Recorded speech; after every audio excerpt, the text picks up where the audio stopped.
All right, so what if?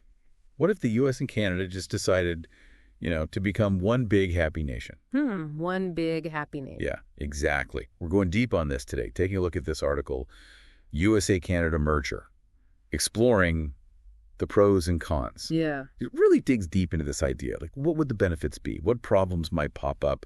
What would it even be like living in this massive new country? When you think about it, the scale of this new nation would be, Huge. more than huge. I mean, it'd instantly become the biggest country on Earth, land-wise, stretching all the way from Hawaii with those tropical beaches to the Arctic Circle. Okay, so geographically it'd be a giant. But what about the people Yeah. and the economy? How would those stack up? Well, if you combine both countries' populations, you're looking at over 380 million people. That would make it the third most populous country in the world. Wow. And economically, get this, they'd be producing almost a quarter of the entire global economy. A quarter? That's wild. So what about the good stuff? What does the article say are the potential upsides to this whole thing? Oh, there are a bunch. But one of the most interesting is what they call the economic supercharge. Economic supercharge. Yeah. Yeah. So picture this. Canada's got tons of natural resources, right? Timber, oil, fresh water, all that. Right. But the U.S., they've got the industry and the tech. Now, combine those two, you've got this incredible potential synergy. And if their trade and energy markets become one, well, we could see levels of efficiency we've never even imagined. That's a really interesting point. Yeah. But wouldn't that also create a lot of competition? I mean, you've got these smaller Canadian companies suddenly going head-to-head with these huge American corporations. How would they even survive? Well, that's a valid concern, and the article does acknowledge the potential for economic disparity. Right. One solution it proposes is to implement, some policies. Yeah, targeted ones. Policies that would create a level playing field and protect those key Canadian industries, but without stifling overall growth. It's like, imagine creating specific economic zones. Economic zones. Yeah, or offering incentives that would allow both countries' strengths to really flourish. Without one side completely dominating. Okay, I see. So there are ways to potentially address that imbalance. But what about the bigger picture? Geopolitically, a combined U.S. and Canada would be a major force, right? Oh, absolutely. Militarily, they would be the strongest in the world, no question. And that would solidify their position in NATO and the G7. Right. Essentially, they'd be setting the standard for global security, which, also raises a lot of questions about how other nations would react to that kind of power. Yeah. It makes you wonder if they'd be seen as a force for good or a threat. Yeah, exactly. Yeah. Especially by countries like Russia or China. For sure. It's a very complex geopolitical puzzle with a lot of unknowns. Yeah. But let's move on a bit, if you will. Yeah. The article also talks about the potential for cultural fusion. Imagine a nation that is the most diverse on Earth. A blend of Canadian social values, things like universal health care, with that American entrepreneurial spirit. That sounds pretty amazing in theory. Oh. But realistically, wouldn't there be some pretty major cultural clashes? I mean, Canadians, they have that reputation for being more reserved. And Americans, well, let's just say they can be a bit more... outspoken. Yeah, let's go with that. It's true. Integration wouldn't be a walk in the park. And the article suggests that while some values would blend naturally, others might need some careful handling. Like what? Well, take healthcare. Canadians might not be so happy to see their universal system changed. And Americans, well, they might not be so quick to adopt some of Canada's stricter social policies. Oh, I see. It seems like finding that balance, respecting those cultural identities, while also building a unified nation, that would be a huge challenge. Oh, definitely. And that kind of leads us to the potential downsides. Because, like any merger, there are bound to be some hiccups along the way. So let's get into those cons, those potential downsides. What are some of the biggest challenges this merger might face? Well, right off the bat, you've got two very different political systems. Oh, yeah. You've got Canada with its parliamentary democracy and a prime minister. And then you've got the U.S. with its president and Congress. How would they even begin to merge those two? That's a good question. And then you've got Canada's multi-party system versus the two-party system in the U.S. And their approaches to things like gun control, social welfare, even environmental regulations are pretty different. I mean, would one system have to basically take over, or could they create some kind of hybrid? Well, that's what makes this so intriguing. The article does suggest a hybrid system as a possibility. A hybrid system. Yeah, but can you imagine the complexity? Yeah. Trying to get that right, I mean, you'd have to balance representation so carefully, make sure neither country feels like their voice is being lost. It sounds like a political scientist's dream come true. Or maybe their worst nightmare, I'm not sure. Maybe a bit of both. But beyond the politics, let's talk about the people. What would this mean for, the everyday lives of people living in this new nation? That's where things get really interesting. I want you to imagine just for a minute that you're living in this merged country. How would your life be different? What new opportunities would you have? And what challenges might you face? That's a great question. It sounds like we're about to delve into the personal impact of this hypothetical merger. But before we get into that, let's take a quick pause. Welcome back. Before we took that little break, we were really getting into the nitty-gritty of what this potential merged nation might look like, talking about the economic possibilities, those political hurdles, even those potential cultural clashes. Yeah, and we left you hanging with that big question, what would it actually be like to live in this new country? Exactly, because it's easy to talk about the big ideas, right? Things like what was it? Economic supercharge. Yeah, economic supercharge. Or political integration. Yeah. But, what would that really mean for people's daily lives? Right. The article dives into that, exploring both the exciting possibilities and those potential challenges, those everyday impacts. So let's get into those. What are some of the biggest ways that life might change for people living in this merged nation? Well, I think one of the most immediate changes would be freedom of movement. Imagine, just being able to travel and relocate between what used to be two separate countries. No more border crossings, no visa applications, just open access to this vast and incredibly diverse landscape. That's a pretty amazing thought. It's like suddenly you got this whole new map of opportunities. You could have young Canadians, heading down to Silicon Valley to make their fortune, American retirees flocking to those beautiful Canadian coastal towns. I mean, the possibilities are pretty much endless. Exactly. But it also raises some interesting questions about regional identity, doesn't it? What happens when those distinct Canadian and American cultures start to blend more freely? Do certain regions lose what makes them unique, or do those differences actually become even more pronounced? That's a fascinating point. I was reading somewhere about how certain neighborhoods in big cities, they often develop their own, mini cultures almost, like little pockets within the larger city. Could you see something similar happening on a larger scale in this merged nation? Yeah, it's definitely possible. Imagine, for example, a wave of American entrepreneurs moving to, let's say, a Canadian city known for its more laid-back lifestyle. Would that influx of, ambition and drive change the character of that city? Or would those entrepreneurs eventually adapt to the existing cultural norms? It's like a giant social experiment almost. It really is. And speaking of social change, what about healthcare? I mean, that's a huge issue in both countries, but their systems are so different. It's definitely one of the most complex aspects of this hypothetical merger. On the one hand, you've got Canada's universal system guaranteeing coverage for everyone. And then on the other hand, you've got the U.S. system, which is largely based on private insurance, employer-sponsored plans. Yeah, trying to merge those two, I mean, it would create some serious headaches, wouldn't it? Both politically and logistically. Would they try to create a unified system for the entire country? Or would there be some kind of dual system running in parallel? The article doesn't really give a definite answer to that, but it does point out some potential pitfalls.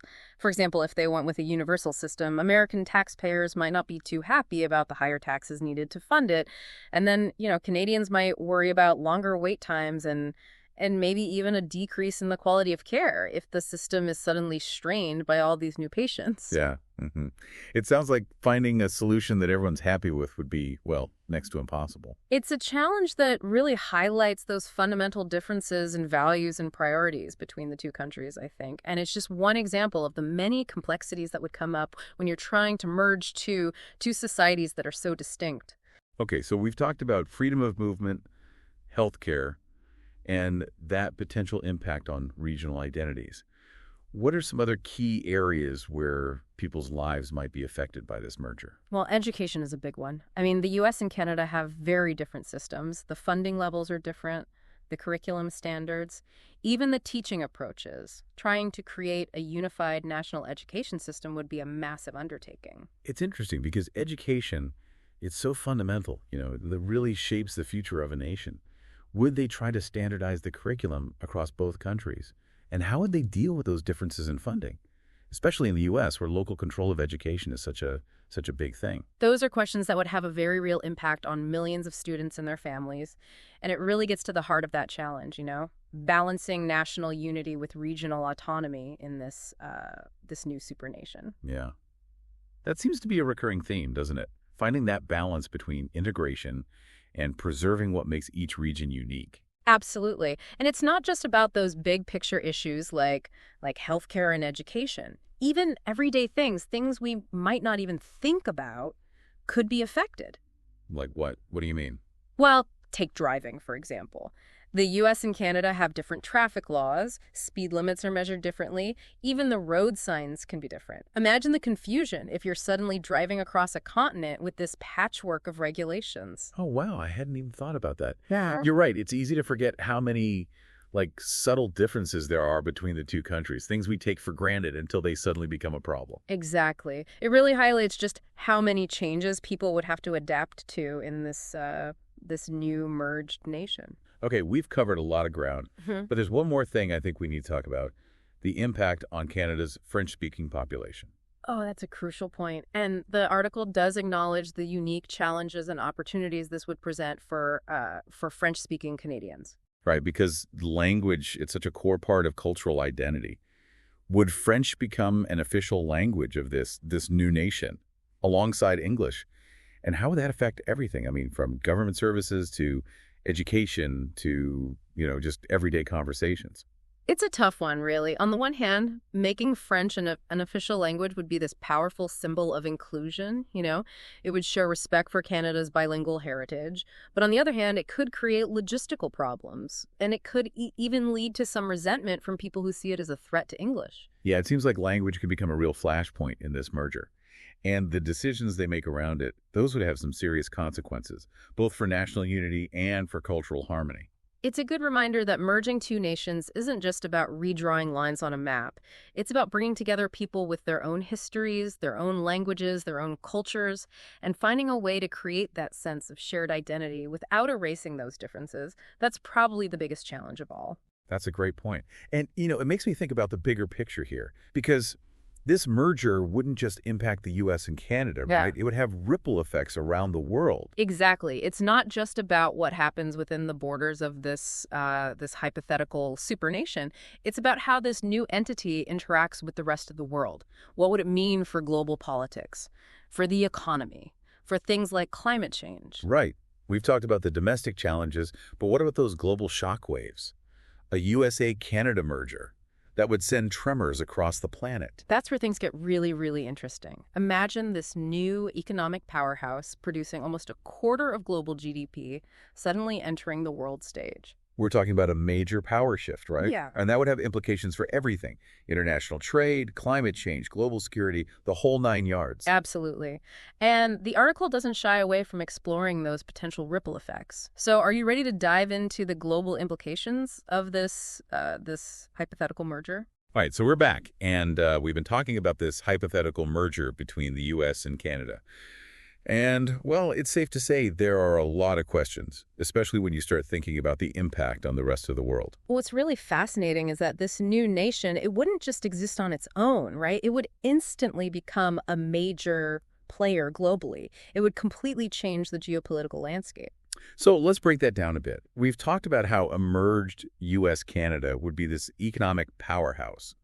But how would that actually translate into global influence? Well, think about it. They would control so many of the world's resources, right? Oil, natural gas, timber, fresh water.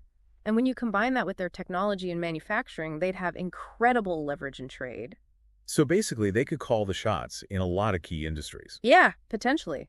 Existing trade agreements would probably have to be renegotiated, and smaller countries would have to adapt quickly.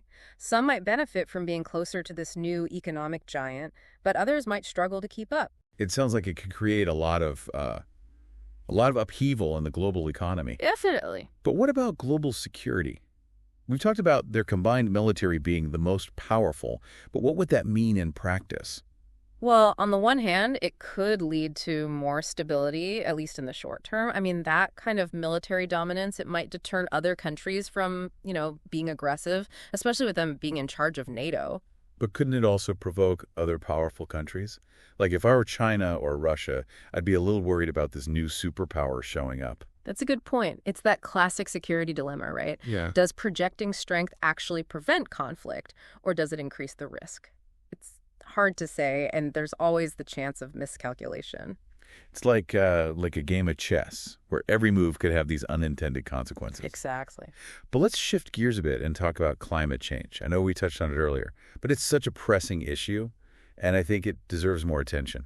Absolutely.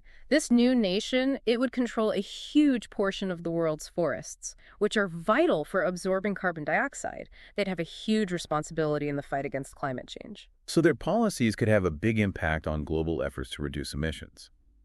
But what if their approaches to environmental protection are, at odds with each other? Canada's generally been seen as more progressive on climate than the U.S. Yeah, and that's where you could see internal conflict. Would they prioritize renewable energy and sustainability?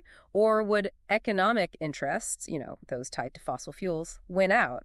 The choices they make would have a huge impact on the entire planet. It's almost like the fate of the world depends on this merger. Okay, maybe that's a bit dramatic, but it shows how interconnected everything is. What about the Arctic? That would become a pretty important area for this new nation, right? Oh, for sure. As the ice melts, access to new shipping routes and resources becomes even more important. A merged U.S.-Canada, they would dominate that region, which could be good or bad. In what way? Well, they could use their influence to promote cooperation, sustainable development, but there's also the risk of militarization, competition for those resources, and that could destabilize the region, harm the environment. It's that tension between short-term gain and long-term sustainability, isn't it? And, this whole conversation's got me thinking, what does this merger, this hypothetical scenario, tell us about the idea of nationhood in a globalized world? That's a really deep question, and I don't think there's an easy answer. I mean, globalization has blurred those national boundaries. We've got these interconnected economies, shared challenges like climate change. But at the same time, we've also seen this rise of nationalism, this desire to protect national interests, even if it means less global cooperation. Exactly. So where does that leave us? Maybe the real lesson here is that it's not about getting rid of borders altogether. It's about finding ways to work together more effectively across those borders, using our combined strengths to tackle those shared challenges. So instead of merging into this one giant nation, maybe the U.S. and Canada should focus on strengthening their existing partnership, respecting each other's differences, but working together on things they both care about. I think that's a strong argument, and it's something we should all be thinking about. Not just about the U.S. and Canada, but about our whole world. Because ultimately, whether borders disappear or not, our ability to survive, to thrive in this century, it depends on our willingness to collaborate, to innovate, to find that common ground. Well said. We've covered a lot in this deep dive. The economics, the cultural clashes, the global impacts. It's definitely been a thought-provoking conversation. It has, and hopefully it's given you some new perspectives on this complex relationship between these two North American neighbors. It definitely has. So as we wrap up this deep dive, we want to leave you with one final thought. What do you think about the future of the U.S.-Canada relationship? Do you think a merger is even possible?